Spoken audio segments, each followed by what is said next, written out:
Hello everyone, welcome back to my channel. My name is Stephanie and today we are back with another Dumpling Mukbang! Woo! Today I'm really excited because I don't know if you can see this, but we have rainbow xiaolongbao. Before we get into all the flavors, I just want to say thank you to Lorcoffee, my favorite coffee, for sponsoring a portion of this video. These are the most insanely colored soup dumplings that I've ever seen in my life. We have the regular xiaolongbao and then the green, black. No, that one's actually crap me.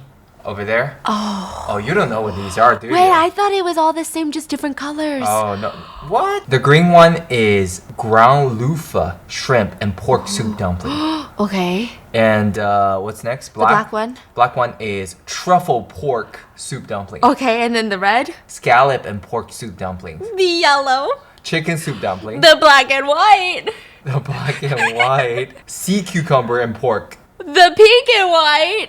It's ham and pork soup dumpling. I'm so excited for this. We also have some cheese tteokbokki. This is cold noodle. Cold noodles. I've never seen this in my entire life before. This is a rice thing wrapped. Yeah, with it's like a breakfast thing. I want you to try. And then we have beef soup. Braised beef noodles. Yes, that's my favorite. And then we have, I don't know what this is. That's like tofu. I want you to try that. Oh, it's going to be so good. I am so excited, and I don't know if you guys can tell, but I'm so freaking hyped. Thank you to Lorcoffee for sponsoring this portion of the video. And you guys know that I just moved to New York City, and for a while there, I was really stuck on which coffee brewer to get for our new apartment. For the longest time, I was out there paying, what, $6 a coffee. It was not looking pretty. And then I finally stumbled across it. The Lore Barista system. First of all, I wanted a French cafe experience. I wanted something that was flexible. The capsules had to be fully recyclable. And here we are with the beautiful Lore Barista system. For me, coffee has become less of just like caffeine in the morning, but more of this experience. So the Lore Barista system is a high pressure artisan coffee and espresso system. Every single cup has this silky, perfect barista quality crema. And you're like, what's crema? That's what I was thinking. This, I think, is the thing that sets apart at-home coffee and coffee shop coffee. You know how you might keep going to coffee shops and you feel guilty when you know you should be drinking coffee at home, but for some reason it just doesn't taste the same?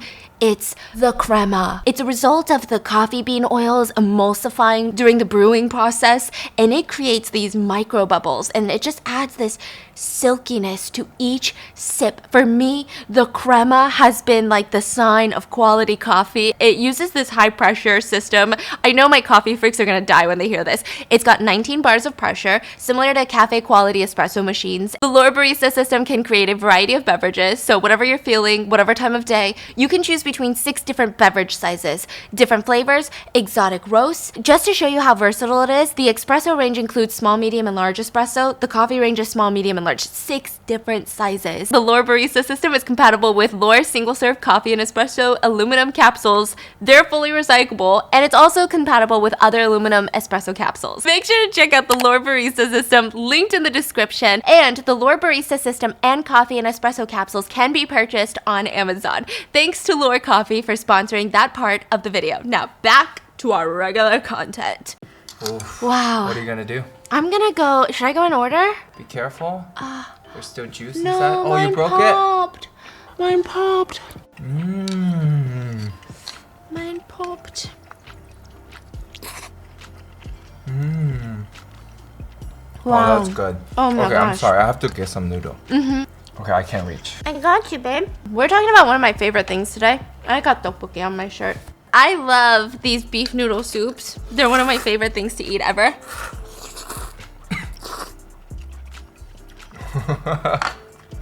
Oh no. Oh my god. It's got like the flavor profile. It's beautiful. The noodle's so like tender too. It's The like noodle- a little bouncy. Yes, the noodle looks thick, and normally I'm not a thick noodle girl, but it's so texture is incredible. Phenomenal. So this is the tofu. Whoa, I have never had this before, so I am hesitant.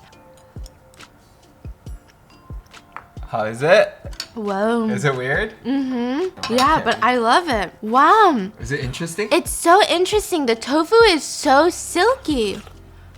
Wow. Oh my gosh. This is so good. It's got a peanut buttery taste. This tastes like refreshing chili oil and peanut butter. And I know that sounds like the worst combo ever, but Cold noodle. It's another classic. wow. Today we're talking about one of my favorite things in the history of this entire channel, which is the fact that I don't know, it kind of pertains to the question of Mona Lisa. I feel like that was one of my favorite questions of all time, which is if you were next to the Mona Lisa and the building was on fire and there's a cat, you can only save either the Mona Lisa, the world-renowned historic painting, or you can save the cat. Which one do? You can't sell the Mona Lisa after you take it back. You're just preserving a piece of history. It's not going to be $1 billion sale for you. It's just an act of charity. Which one do you save? Do you like Mona Lisa? I think what do you think of the art itself? You're trying to get me canceled, I see you. From a person that knows nothing about art, I think the Mona Lisa, Yeah. I can't stare at it for hours. What can you stare at? Probably you. But, you know, even things like Starry Night, I feel like there's so many things going on, I could stare at it for a really long time. But I feel like the Mona Lisa, I get the appeal where people say it looks like she's following you and it's kind of a creepy vibe and it's mysterious, right? But the question of the cat and the Mona Lisa, it only works because everybody knows the Mona Lisa. Otherwise, any other painting that I name, you're gonna be like, I would save the cat. Is that even a question? That's animal abuse, Stephanie Sue, right?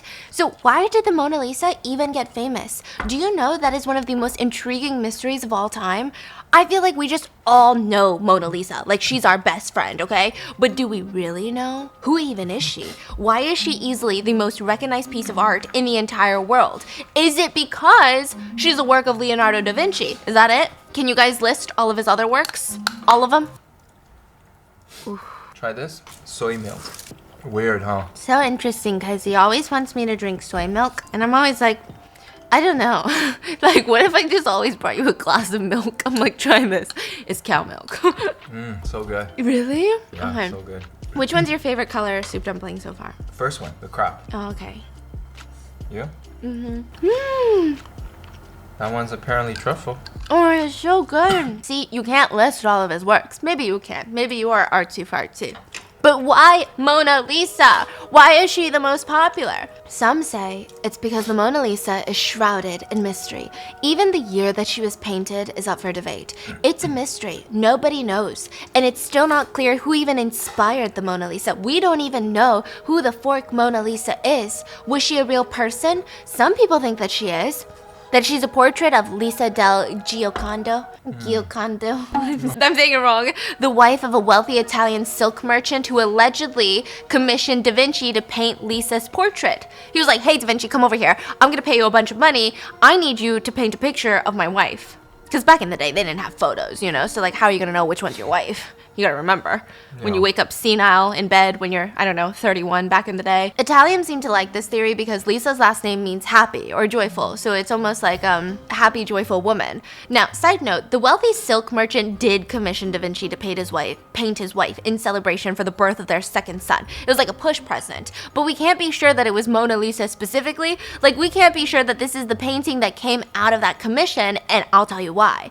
Now, to add to that theory, though, that is Mona Lisa, it's supposed to be an abbreviation of Madonna.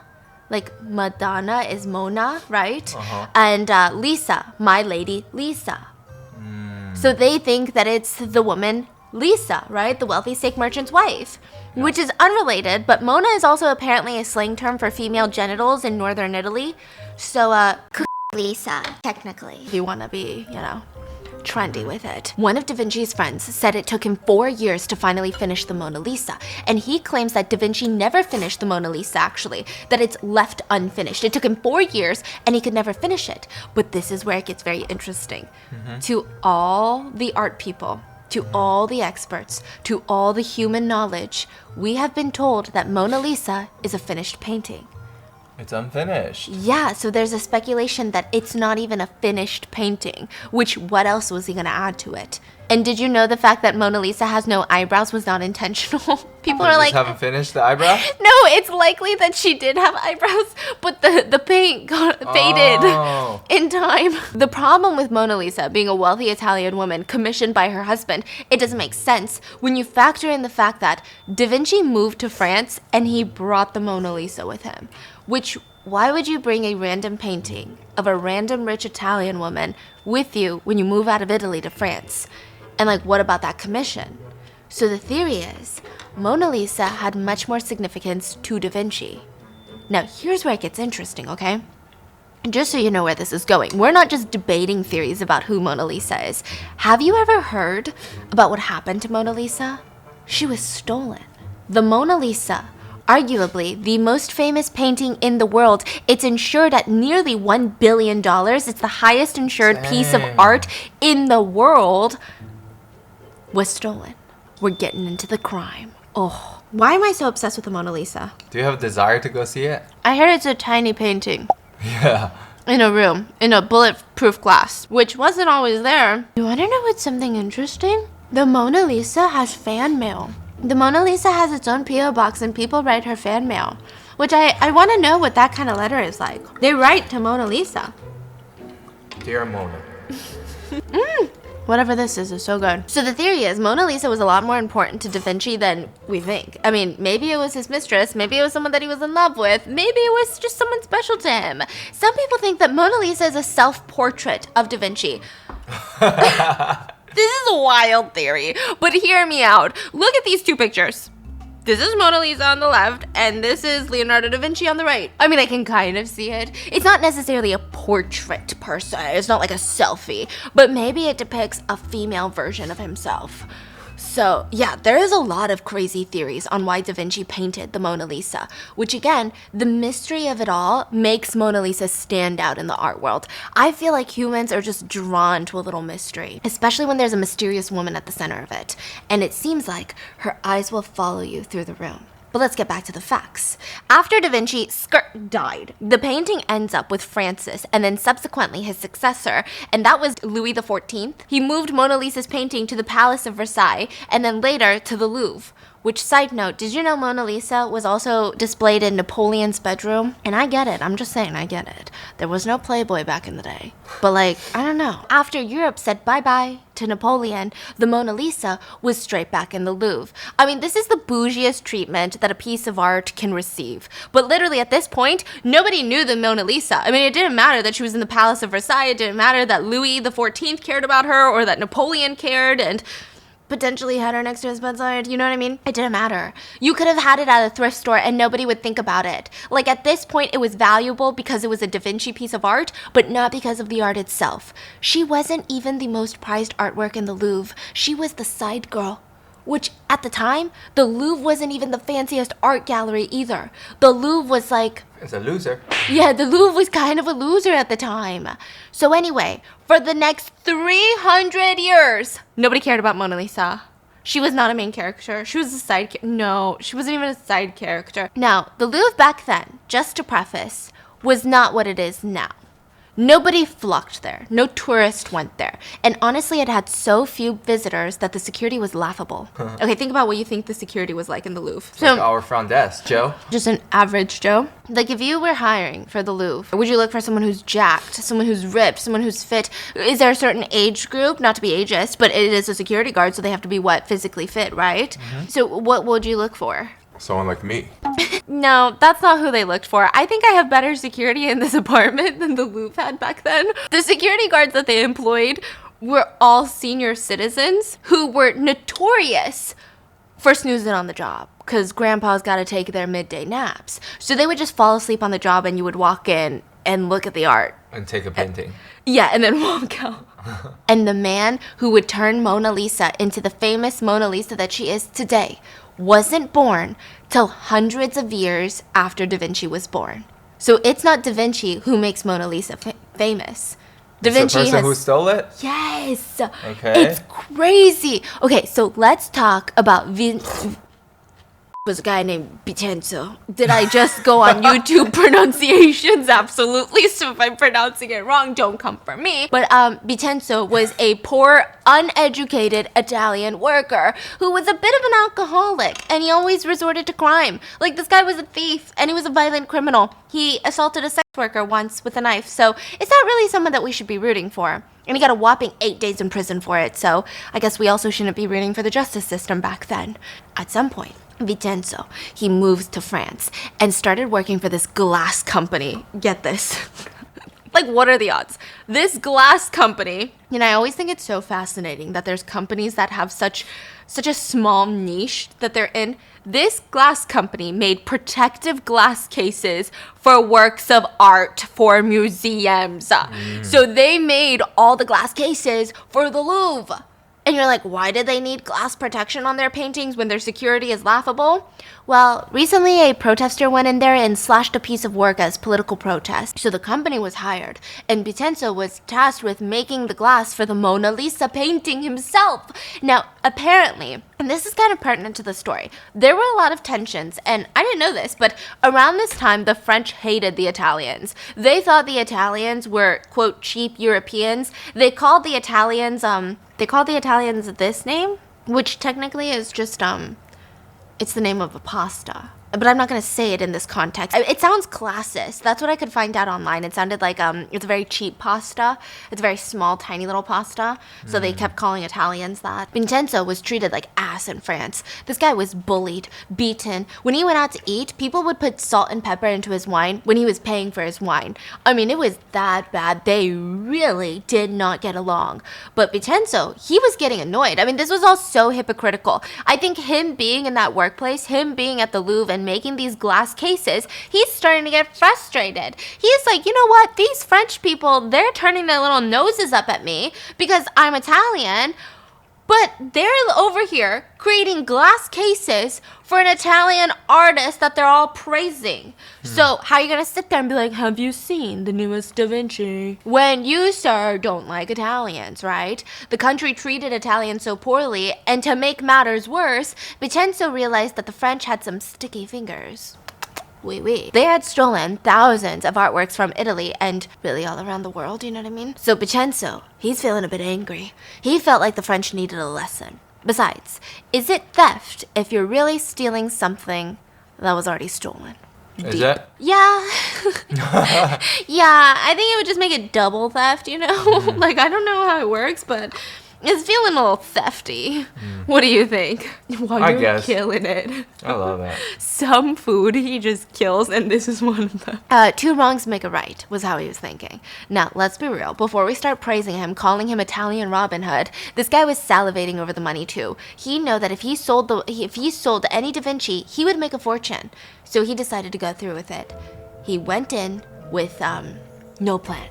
No heist layout. There wasn't even one of those charts where he's like, this is the entrance, this is how I'm gonna make it. He didn't have partners. He didn't even have like a balaclava, a ski mask with holes cut out. He had nothing. Just winging it.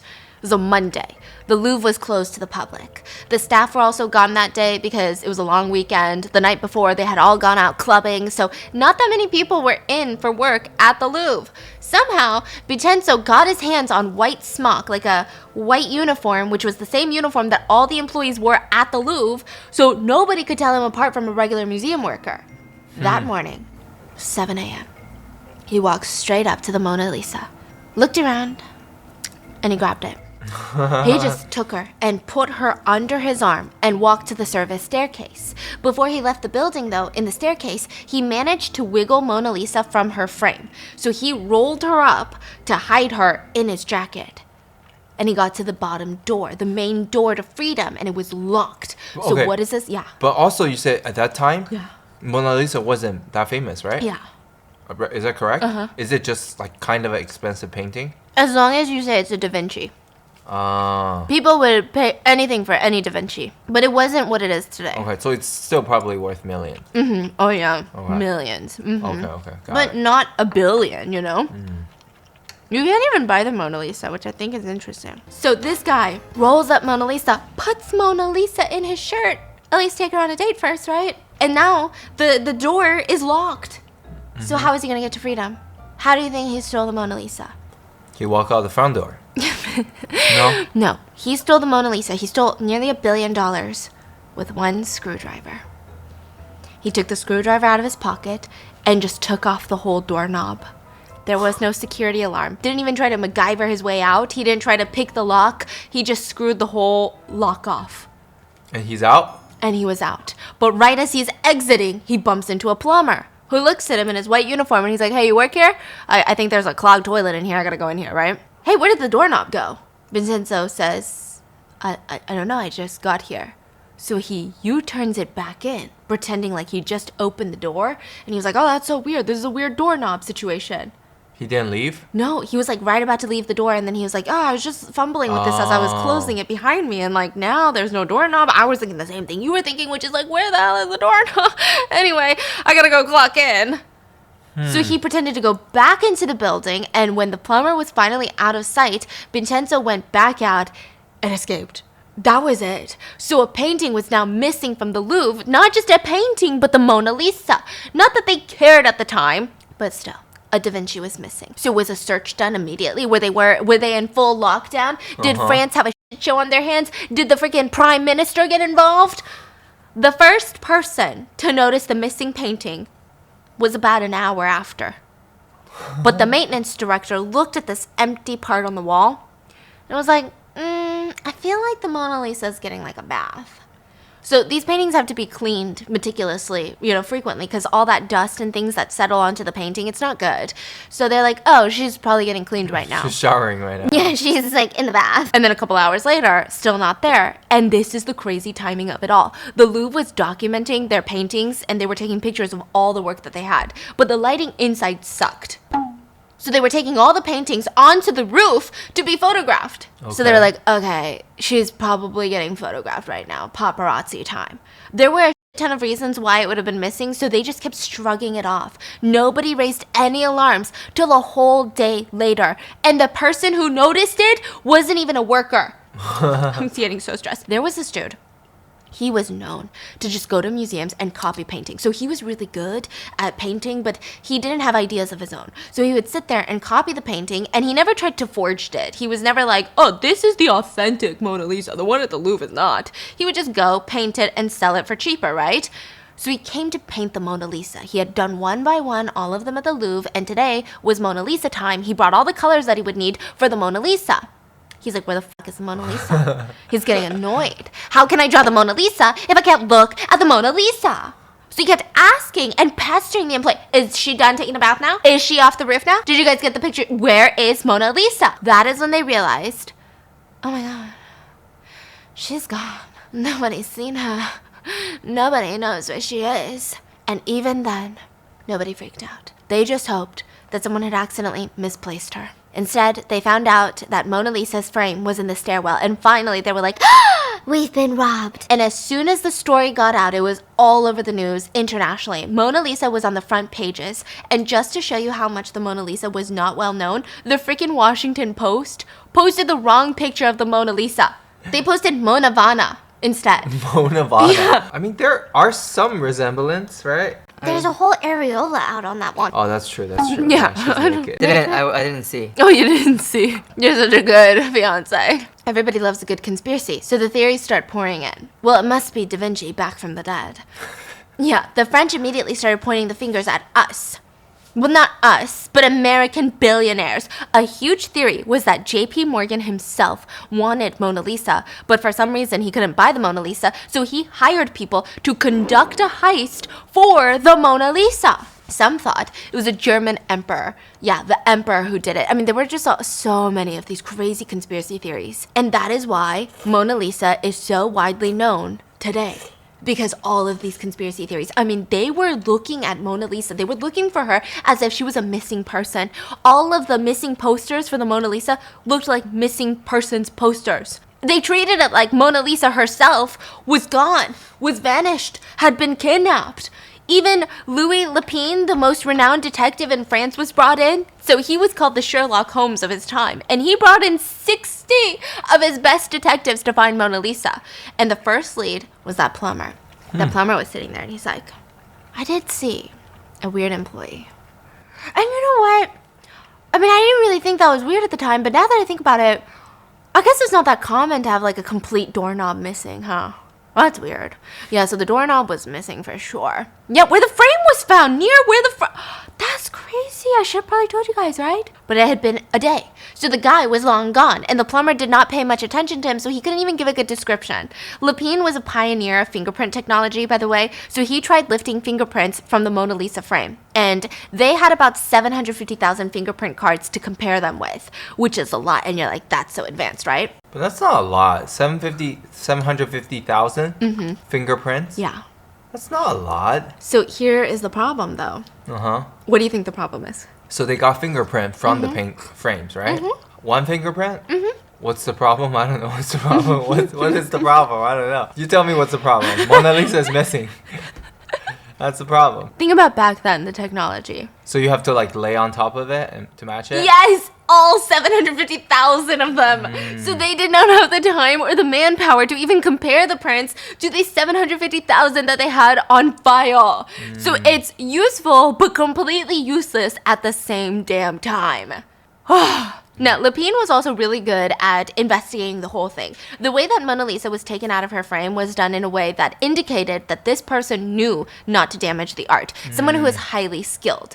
So he was convinced. Like, what would you think with all these facts, you know? Someone who knows how the frame works. Yeah, but like, why do they know how the frame works? They built it. Interesting. So Lapine was highly convinced that this person had to be a skilled, high-end, international team of art thieves. They had to be sophisticated, worldly, cultured, like academia vibes. Those were the vibes of who he thought he was looking for. And since the Louvre was closed the day it was taken, it had to be an inside job. So they cross-referenced the fingerprint with all the Louvre employees. Nobody matched. So they brought in all the glass company employees. Yeah, the one that Vincenzo worked at. And the only person that refused to come in to be interviewed was Vincenzo. That easily? Yeah. Now this is where it gets wild, okay? That's very suspicious, correct? Yeah. Well, Lapine was a snob. He had already decided that the kind of person that stole the painting was a higher-end academic. He went to Vincenzo's house, and he's like, "You're a low-class Italian, dude. You didn't do it." He didn't even get the fingerprint. He just left. Wow.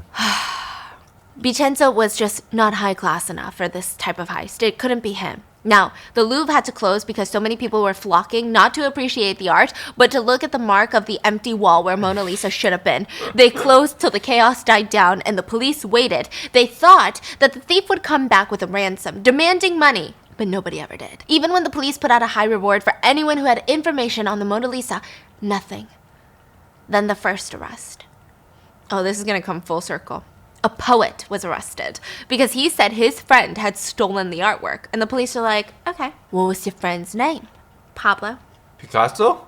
Pablo Picasso. Stole the art? Yeah. Was Pablo Picasso famous? No, he was still alive, so he wasn't famous yet. He was kind of well known. He was, he was decently famous, but it wasn't until after he died that Picasso was a household name. Pablo the fucking Picasso. Damn. But he was just what Lapine was looking for, a foreign, sophisticated, artsy, cultured type. So they searched his house and they searched his studio and they found statues that were stolen from the Louvre. What? They bring in Picasso, and Picasso's like, I didn't steal those. I know a guy. What is going on? Yeah, he was like, I know a guy. They're like, what guy? He steals from the Louvre all the freaking time. The police go on a little rat chase to find that guy. And he's like, yeah, the Louvre is like my supermarket. I take stuff all the time. It's not that hard. You ever steal an apple from the grocery store? That's what it's like to steal a sculpture from the Louvre. I mean, look around. Look at the senior citizens. What, like it's hard? So anyway, Picasso was briefly arrested but released when the police could not find more information. And oddly enough, ironically I guess, Picasso's most famous quote, do you know what it is? No. Bad artists copy, good artists steal.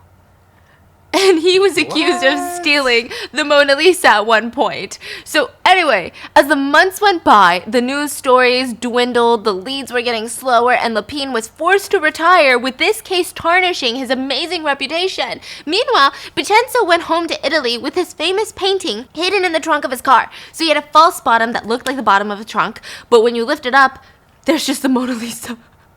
And he couldn't sell it like he had planned because it was all over the news. He didn't know it was going to be all over the news. And he was scared of being arrested. Even if he offered to sell it, he's like, what if I get arrested? But he did tell his family. And he was like, Dad, gonna make a fortune soon, okay? I'm making a vow to you. You're gonna live long and enjoy the prize, reap the benefits, okay? Your son is about to bring in the dough. Finally that year, he felt brave enough. He sent an offer in to a Florence art dealer, and he said he wanted to sell the Mona Lisa at a 25% discount. Alfredo was the dealer. He's intrigued. He set up a meeting and basically got the director of the Italian Louvre to come and authenticate the painting, which, by the way, he just, brought the painting. Yeah, Vincenzo was like, here's the painting. So they met up with him in his hotel room. They pulled it out. It was wrapped in this red velvet bunch, and it was just really weird. And it was real. So these two guys, they're like, hey, Vincenzo, we need to take this in for further testing. We gotta test the paint to make sure it's really of that time, Is it okay if we just take it with us? Yeah. Huh. So, they take it. And they gave it straight to the police. And they asked Vincenzo to meet up with him at the hotel for the transfer of funds. And poor Vincenzo was waiting for his fortune at the hotel. And he was none the wiser that it was going to be the police knocking on his door. So the guy was arrested, and when his identity was revealed, there were so many mixed reviews. Some people thought it was wild that a poor Italian worker, that they refused to believe it. They were like, no way, he has no class. How is he going to steal the Mona Lisa with no class? Because that's a prerequisite for stealing things. Specifically Italians, some Italians, they saw him as a hero. Because his patriotic reasoning kind of struck a chord. He was a hero to them. Italy refused to extradite him to France and tried him in Italian court instead. Which, honestly, the trial was a shit show. Apparently, the guy started acting unhinged. And the Italians used the phrase that they called everyone crazy with, which is, the translation is outside like a balcony. Your mind is outside like a balcony. You're not in the house, you know what I mean? I like that. Which I like it, yeah. I'm just going to start calling people balconies. You start acting weird, I'm going to be like, don't be a freaking balcony. So he shouted, interrupted the court, argued with his own lawyers. I mean, it was bad. Here's my vegetable intake. There we go. How did he think that he can just sell it to someone? Yeah, he thought enough time had passed. A few years. A decade, actually. Yeah. In the end, he's given a slap on the wrist, 7 months in prison, and this is the incident that skyrocketed Mona Lisa's name again to the front pages. So some say Mona Lisa is famous for her smile.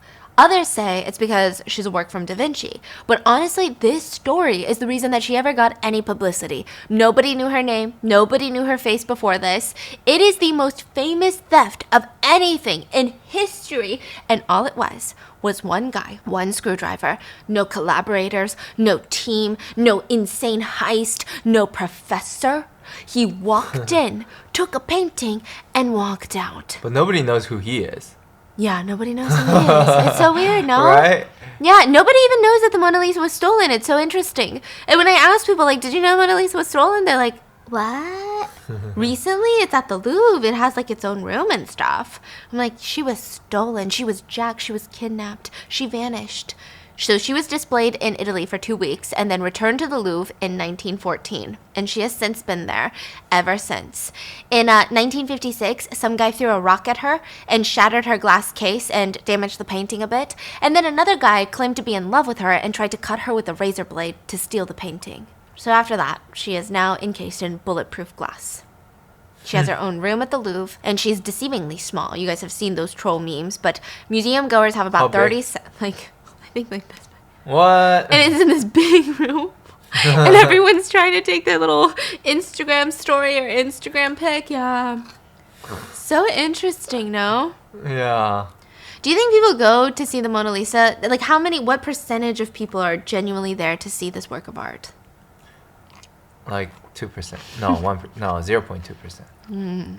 Because we all have seen it. Here's a conspiracy theory that I've decided to start today with no basis, no claim, and no emotional connection. What if the Mona Lisa was bought by a billionaire and that's a fake Mona Lisa? Because can't billionaires buy anything? Everything has a price now. Yeah. And billionaires, they're known for wanting to own the unownable. I'm just saying, billionaires spend millions, hundreds of millions of dollars on art. And you're telling me not one billionaire, not one, didn't try to buy the Mona Lisa? I mean, look at them. They all look crazy, the billionaires. They jacked Mona Lisa, I'm sure of it. I just came up with this theory. Is this how conspiracy theories are made? Can you imagine sitting in your room one day and you come up with the most dumb conspiracy theory and then you put it online as like, hee hee ha, I just came up with this right now, and then it becomes a whole movement? So she is known as the highest insured piece of painting at $870 million. She's the most expensive piece of art that she cannot be bought, nor can she be sold. They cannot be sold? Yeah, the Mona Lisa cannot be sold. I don't know why. Who decided that, right? Right. So that is the mystery of the Mona Lisa. But I have another interesting mystery for you. This one is more of a mystery, not because it's unsolved, but more so because, what the fuck? If I'm being honest. I have an interesting thought for you. And it's going to be a bit ironic considering, but do you know that on average your brain generates about 6,200 thoughts per day?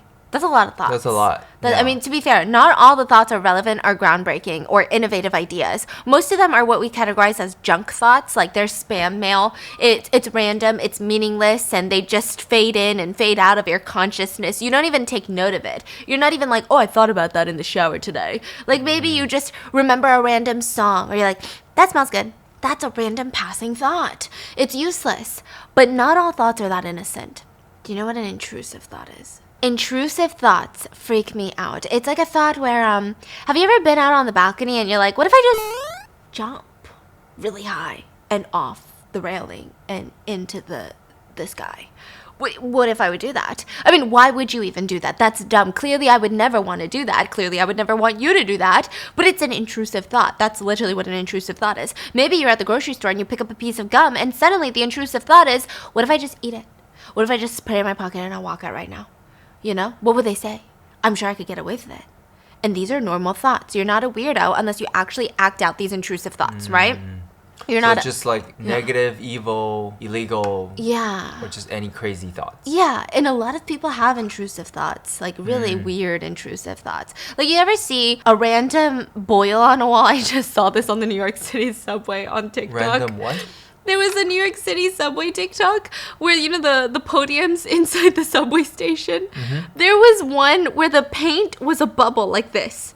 It was bubbling, and it looked so fluffy. It looked so pokeable. You want to pop it? So someone poked it because they let their intrusive thoughts win. And it was the most nasty, grimy liquid that just spilled out of it and all over her hand. Ew, what is it? I don't know. Ew. Nobody knows. But that's an intrusive thought where you see that and you're like, I want to poke that. I mean, you're not a gum stealer until you steal some gum. And you're not the world's most prolific art thief unless, I don't know, you intrusively steal $1.4 billion worth of paintings and then confess to it. Yeah, we're talking about a different art thief. $1.4 billion of art stolen. I don't know what's creepier. So this person stole more than the Mona Lisa? Yes. What? I mean, I don't know what's creepier. How is that possible? It's 1.4 billion? How is that possible? And how many paintings did he steal? Oh, a lot. This guy went on for decades, and he's probably at it again, if I'm going to be honest. What? Oh, I don't know what's creepier. The fact that someone stole $1.4 billion worth of art, or the fact that it was all destroyed, or the fact that it was so damn easy to do. Yeah, let's talk about it. Now, I'm not saying this is a tutorial because it's not, but like, why was it so easy? Let's talk about 24-year-old Stefan Breitweiser. So one day, this guy named Stefan is in Switzerland with his girlfriend, and it was supposed to be like a romantic Switzerland escape from the realities of the world. They were going to drive up and down the scenic little town to the Swiss Alps and go to a castle. This castle happened to be a museum. The castle also happened to be on top of the wooded hills, and any look outside the window was this dreamy perfection of the Alps in the background. And I mean, the sky was so blue that day. The castle walls were this magical silvery gray color, and it was March, so the weather is sunny. I mean, it's just absolutely perfect. They're on a cute date in the museum, going from room to room, appreciating the beauty of the art. Stefan was really into the art. I mean, he was an art fiend. He's the type that could stand there and stare at a piece of work for hours and hours, and you would walk up behind it, take one picture, and he would look at you like, disgusting. Why is this peasant in this, beautiful museum? You don't even deserve to be in front of this art. That's the type of dude that he was. The emotions in the paintings, he liked to really look at them, study them. He's the type that would burst into tears in front of a magnificent piece of work. So he found himself in front of a painting of a woman. He was just so fascinated by her eyes. And as he's staring into these women's eyes, he had this really strong intrusive thought. What if I just took the painting? I mean, I could take it off the wall, bring it to the car with me. Like, what if I could own this painting? I mean, what's even stopping me? Now, this is where most people would stop that intrusive thought. That would be the end. But Stefan turned to his girlfriend, who was staring at the painting with him, and he's like, let's steal it. Now, I don't know where the hell he found Anne Catherine. Like, what kind of girlfriend is so down to do anything? She just shrugged and was like, okay. Whatever. I mean, I think I'm okay with that if you really want. What does that even mean? The castle happened to be mostly empty that day, and it wasn't the Louvre or anything, but we'll get there. It was a castle on top of a hill with some art inside. There was no crazy, magnificent security. There was really no admissions. Like, you could go for free. There was maybe a guard or two, but not really anyone. Like, they really went by the honor system here. So Anne Catherine stayed lookout while Stefan tried working out the nails that were holding the painting on its frame. He takes down the painting, took out the canvas inside, hung up the empty frame back onto the wall. What? So there's just an empty frame on the wall now. Isn't that more obvious? That's what I was thinking. Like, at least hide the frame like the Mona Lisa, right? Yeah. And he walks out the door with Anne Catherine. And that was that. They held their breath. Nobody stopped them. Nobody grabbed their arm. No security chased them down the hill. And the two felt like they were on an episode of Money Heist. From that day forward, that was Stefan's trademark. Walk into an art gallery, one that's not too crowded, find a piece that he loves, wait for the right moment, take it off the wall, and take it home. Simple. What? Simple as that. Doesn't make sense. Yeah. And I think that as someone that's into art, there's not much about the art world that we know. And I always think, there's always art like Rembrandt or, Jackson Pollock or the Mona Lisa that sell for millions and bajillions of dollars, right? And then the other side, there's art that you find for a few thousand a piece or maybe a few hundred or even like $20 at the freaking thrift store. GrandpaMango.com. Yeah, at grandpamango.com. Well, there's an interesting middle. Where paintings we've never heard of by artists that are not household names that you will not recognize go for like $1 million, $2 million.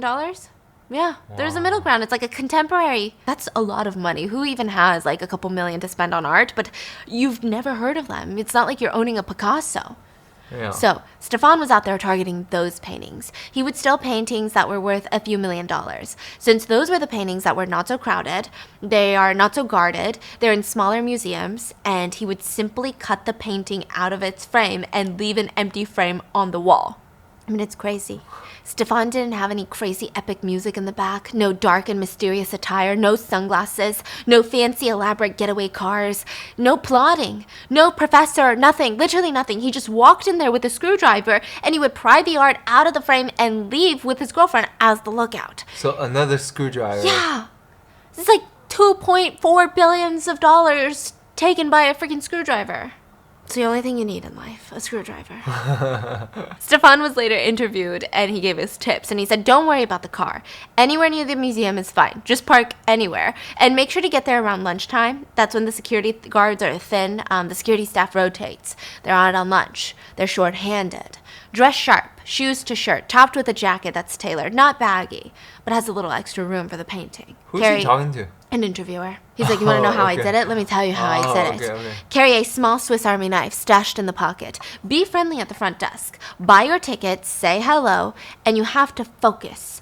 Notice the flow of the visitor traffic. Memorize the exits. Count the guards. Are they sitting? Are they patrolling? Check for cameras and see if it has a wire. Sometimes the cameras are fake. Then you go shopping. Pick out the painting that you like the most. Walk over and walk out with it. That's the hardest part, is to be casual about it when you're walking out. But thankfully, Stefan was cool under pressure. So for years, literally 6 years, Stefan and Anne Catherine traveled around Europe stealing a total of 239 artworks from 172 different exhibits. Stefan stole... How is he not caught? That's what I'm saying. Stefan stole an average of one piece of art per every 15 days.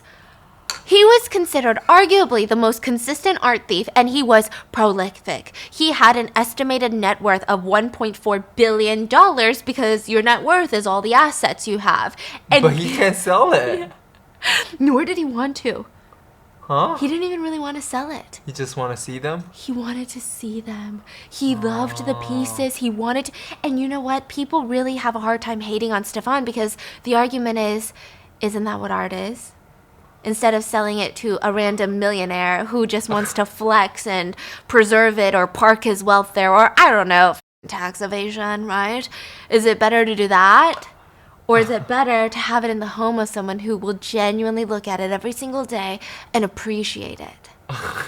What do you think? You know, it's really hard to say that I'm rooting for a criminal because I might get canceled, but like, why am I rooting for a criminal right now? But it's kind of romantic now. It's kind of poetic. I mean, the guy had his problems. Like, I'm not rooting for him all the way because we're going to get to his sticky finger problem. But anyway, he was worth $1.4 billion. And he wasn't in it for the money or the mega yachts. He wasn't about that luxury life. He lived near poverty during this whole time. He was a waiter and his girlfriend was a nurse, and with their frequent traveling all over Europe to steal these paintings, they could barely afford to pay their rent. They lived with Stefan's mom because they got kicked out. They got evicted. Wow. So in his mom's house. If they can sell just one painting, set for life. They're good. Yeah. Wow. Their poverty? Yeah. So they lived with Stefan's mom. And he kept $1.4 billion worth of art in his mom's house right there in his room. Which you're like, why?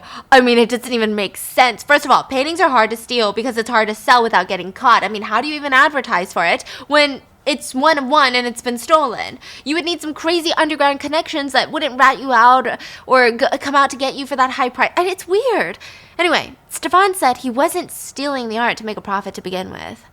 He said, I just enjoy it. I just like to look at it.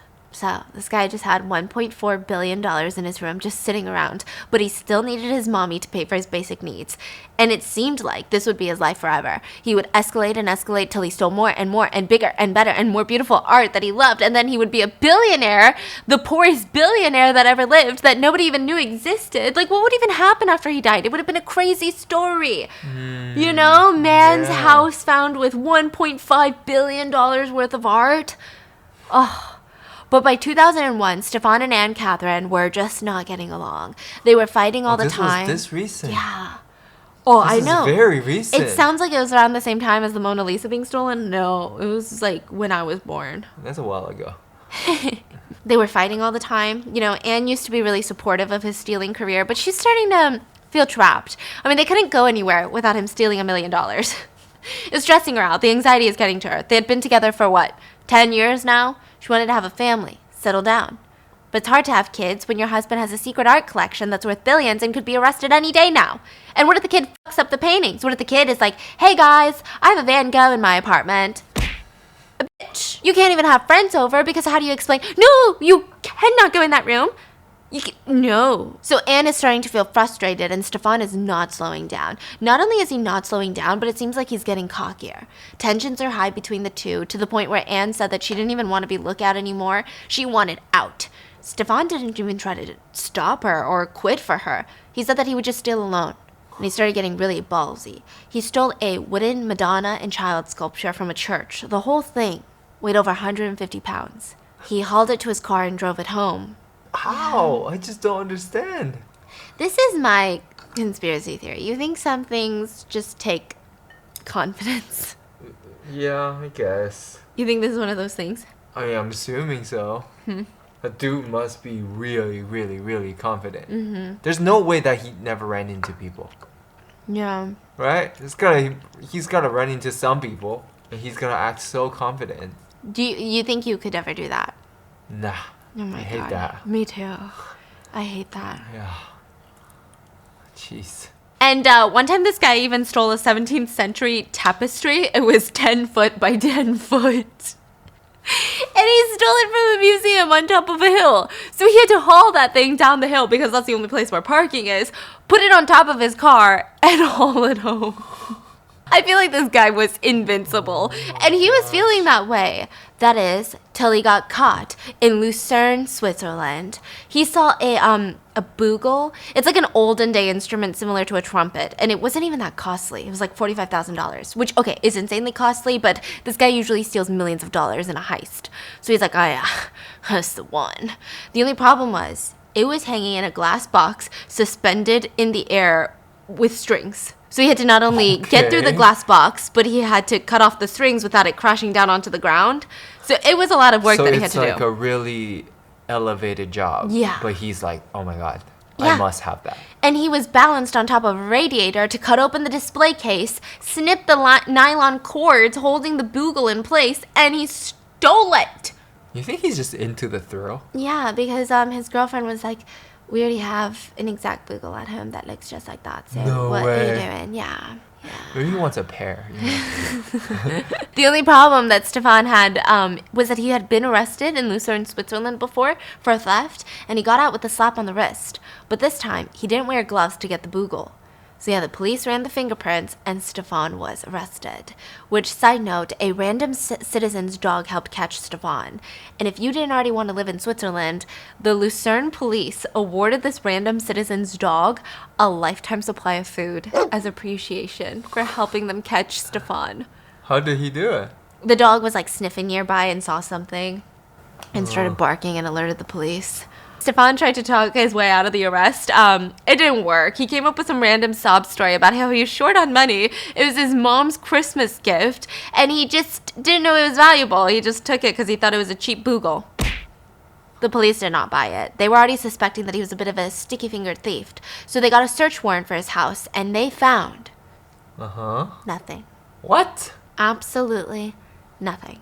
When he was arrested, Anne told his mom, and she, being a great supportive mom, grabbed a kitchen knife and started stabbing the paintings until they were reduced to shreds, and then she shoved it down her garbage disposal, and she proceeded to do this a few times. All of it? Well, she did it to some of it until she felt so exhausted that she thought, might as well burn it all. Okay. So this woman ruined $1.4 billion worth of art to protect her son. Apparently, she had no idea how much the monetary value was. She doesn't know these are expensive? I mean, she thought they were expensive. Maybe she thought they were like $10,000 a painting. But they were millions of dollars. I mean, she had never seen the art in school. They weren't like the Mona Lisa. So she had no clue that it was worth $1.4 billion of history of art that she just... What? And then what did he think when he found out? He was heartbroken. He admitted to his crimes. There was no evidence against him, so the police were at a crossroads. Then why did he admit?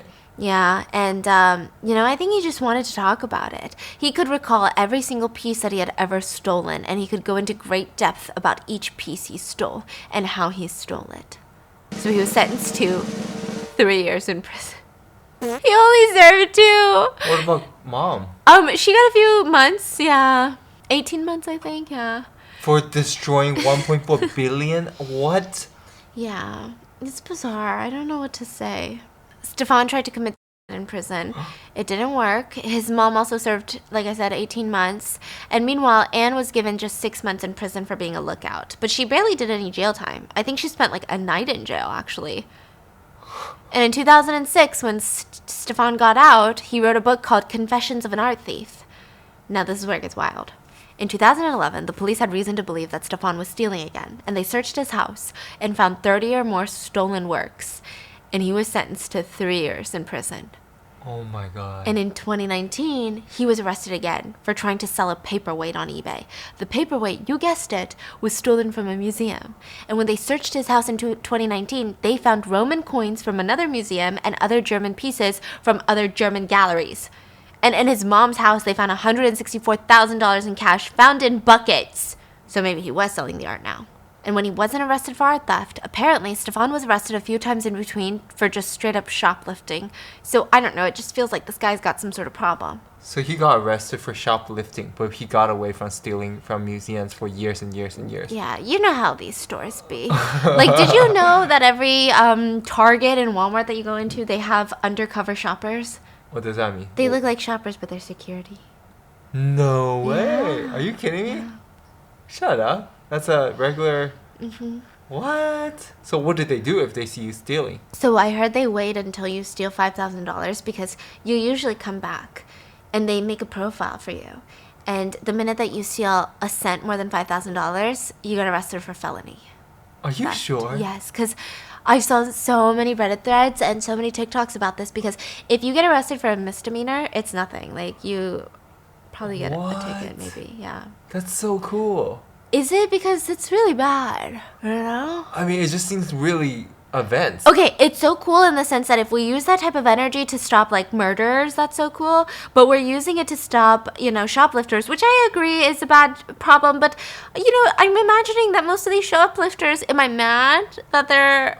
But I just didn't think they have that kind of... technology and like skill and dedication. Yes. That's what I'm saying. If they use that same amount of energy on stopping murderers, like we would get so far. But Target's like, don't be stealing. I think we need the Target and Walmart security team on the FBI because it's always like the weirdest allocation of security forces. Like the most random places will have the best security, and then the FBI can't find a serial killer, and you're like, what's happening? And I'm over here forgetting all my passwords to everything, and just it's a show. So seems like the guy has some sort of problem. Stefan said that art took his life away from him. He said he was punished for his crimes because he's now banned from most museums, and when he was arrested for the first time, he felt like he was the master of the world, and now he had nothing. And that is the story of Stefan, one of the most prolific art heist thieves that nobody ever really talks about.